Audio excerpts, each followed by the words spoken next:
And my daughter the same, and they all do it. And what if my wife is downstairs, she's cleaning now, and the kids are upstairs? We have to trust them. But we have to trust them on the basis that we've already done some work with them. We've already educated them. We've already told them this is wrong, this is bad, this is right, this is good. Don't watch that, don't watch that. Why? And explain why on basis of Christian principles. Foul language, sexual innuendo, pornography, immorality, whatever. No. And so you need to be vigilant on the borders. And if you see something coming, even into your mailbox, now throw it in the bin. That's in the yellow bin, recycle. Okay, throw it in the red bin. It doesn't matter what colour bin. If it's not good, throw it out. Station the frontiers, and at the same time, educate your children so they can self-regulate, because it is destructive. It is very destructive. I speak from personal example. I'll give an example here from my own life. My dad owned a shop. In fact, he owned that shop around the corner here, the fruit shop on the corner of Waterloo and Wattle Street. And we owned that for 11 years, from 1966 to 1977. So I grew up there. We owned a shop originally in Bankstown Square, and we upgraded to Punchbowl. And my dad sold newspapers, and he was innocently selling the papers. Okay, like many things, he was selling them. He never sold magazines or whatever. He just sold the Daily, as it was called at the time, the Daily Mirror and the Sunday Mirror. This is Murdoch Press at that time. And those papers had very bad women appearing on page 3. And they were really bad on the Sundays. It was total pornography on the Sunday. And I'm 5 years of age, just flicking through the newspapers, seeing what the share prices were. No, I wasn't. But just flicking through the newspapers, and you get exposed to that. And it was damaging. It was damaging. Now, I didn't have the understanding at the time, and wouldn't have it for quite a few more years yet, but it was damaging. And it sets one up on a very bad basis, very bad foundation. And to break out of that takes a lot more work and a lot more time than it does to fall into that. And so that's why at those very early years, you have to be, as much as possible, regulating what's coming into your home in that area. And make it a culture that the kids grow up in from the very beginning so they're used to it. And so if they're already 14 and 15 and you suddenly break into it, it's going to be a lot harder. So you've got to do it a lot earlier, from when they're 1, when they're 2, when they're 3, so they understand that this is the culture in the home. And so that they grow up themselves to want to do that when they're parents and they understand, I'm doing this for a good reason. I didn't understand at the time. I thought my dad was extreme and over the top. And, but now I understand. And I do it myself with my own family. It's an account I read very recently, where a man said, I'm reading this on the internet, one very good Catholic website, an account of a person, a young man who said, you know, my dad saved me from homosexuality. How? Because his dad at the time would pray the rosary in the home in front of the other people. The dad was doing it. Not just the mother, but the dad was doing it. And this young boy, growing up to be a young man and falling into this lifestyle, he thought at the time, that's dad, old-fashioned and extreme. But by the grace of God, over time, things changed. His perspective changed. And it was his dad's steadfast, rock-solid example that brought him back, that helped bring him back to eventually where he is now, practicing Catholic chastity. Okay, then we got rock music. I grew up on rock music. You know, it started with the Beatles. I loved the Beatles. I used to watch all the Beatles cartoons when I was growing up. And even when I was in kindergarten, we were singing Beatles songs at school. We all live in a yellow submarine, I remember it. And when the Beatles broke up, I thought it was a great tragedy. I thought one day they're going to get back together again. I hope they do. You know, and then of course my cousins, they were into it in a much more deeper way, and I was normal. Beatles was normal. Okay, Of course, they mutated over that decade. They followed the revolution, and they also gave power to that revolution themselves with their influence over hundreds of millions of people. Okay, they started off as clean-cut boys from Liverpool in suits and ties and short hair, and then before you know it, they're into all the long hair, drugs and the sex and all that, what was typical of that scene. My other cousins got into it far more deeply. On my mother's side and my father's side. They got into the Black Sabbath, the Led Zeppelin, the Jimi Hendrix. I saw two of my cousins, their lives destroyed by that culture. One of them on my father's side was an incredibly intelligent person, incredibly intelligent man. He's 4 years older than me. He's now basically, you know, around 56, 57. He doesn't have a job. He hasn't held a job for 30 years plus. Because that scene, he wanted to be a rock guitarist. He was a fantastic guitar player. And the funny thing, he was a fantastic physicist. When he tried to get his life back together in his late 20s, he went to Macquarie Uni. I know that's not a real uni, but he went to Macquarie Uni.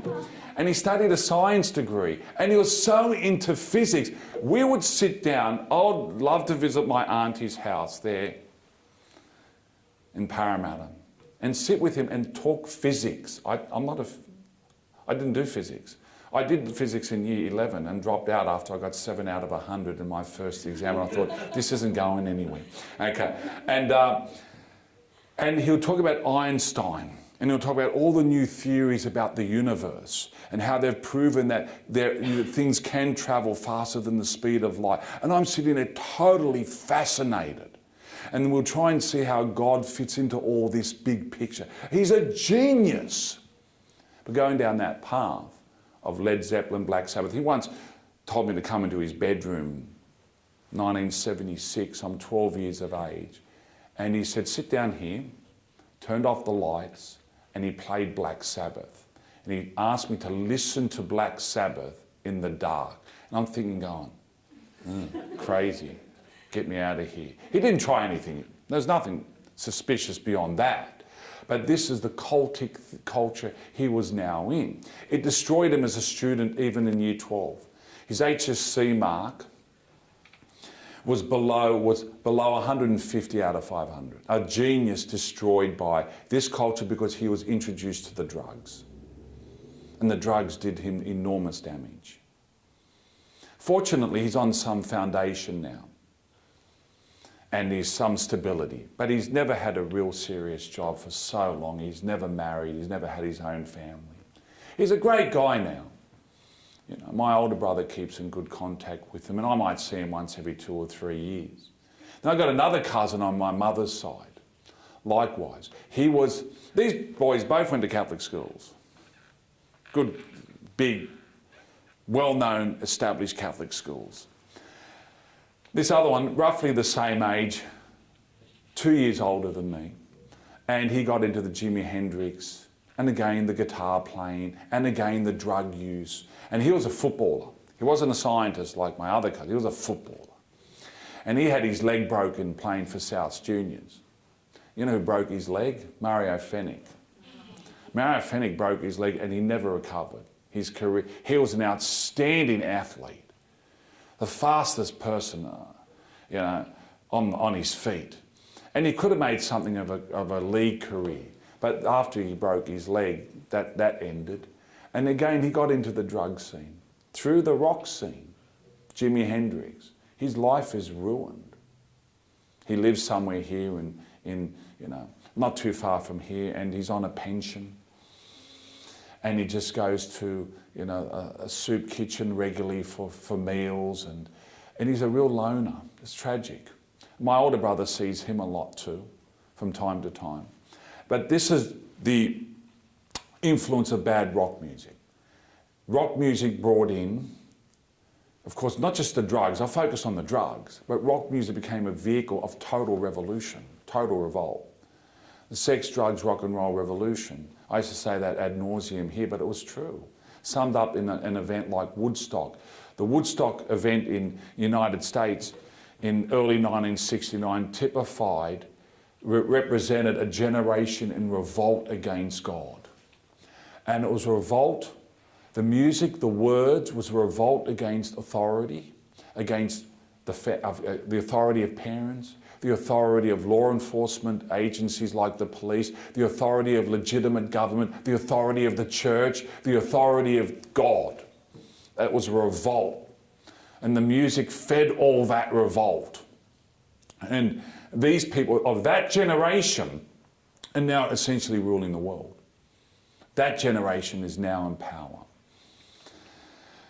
Yeah, so good music, we need music. Music's good. Like everything, generally it's good, but it became hijacked, corrupted, and it has a destructive influence in so many ways. Pick and choose the music. There's fortunately a lot of good music. You know, I go on YouTube and I'm always trying to listen to something that's nice.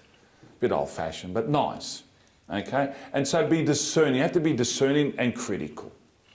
You have to be radical in your critical aspect. You have to just say no. That's no way I'm listening to that or having my children listen to that. But find them good music. It doesn't have to be classical music. It doesn't have to be Gregorian chant. You know, it can be if it is good, you know, but, you know, use some common sense with young people who like to, you know, don't want to be seen as nerdy and old-fashioned, but find always the good modern music which doesn't have foul language, which doesn't promote revolt against authority, which doesn't promote culture or the sex or the violence, etc., or the suicide tendencies that some of them do. All right. Now I'm going to get into the... no, I'll leave that aspect last. I'll jump a few categories about morality. I'm talking about issues of morality from the point of view of how we should live as parents to be examples for children. So the next one I'll touch on is alcoholism, or alcohol. Again, something good. You know, there are Christian groups, Protestant fundamentalist groups, which ban alcohol altogether. We know that Islam bans alcohol altogether, officially. Don't talk to me about, you know, Muslim people who drink and say that they're the ones, they're not following their strict code. But that, again, is an extremism. Nowhere in Scripture is alcohol banned. In fact, quite the opposite. Jesus is accused of being a drunkard. You see, St. John the Baptist came and he didn't drink and they called him possessed. And Jesus came and he did drink and they called him a drunkard.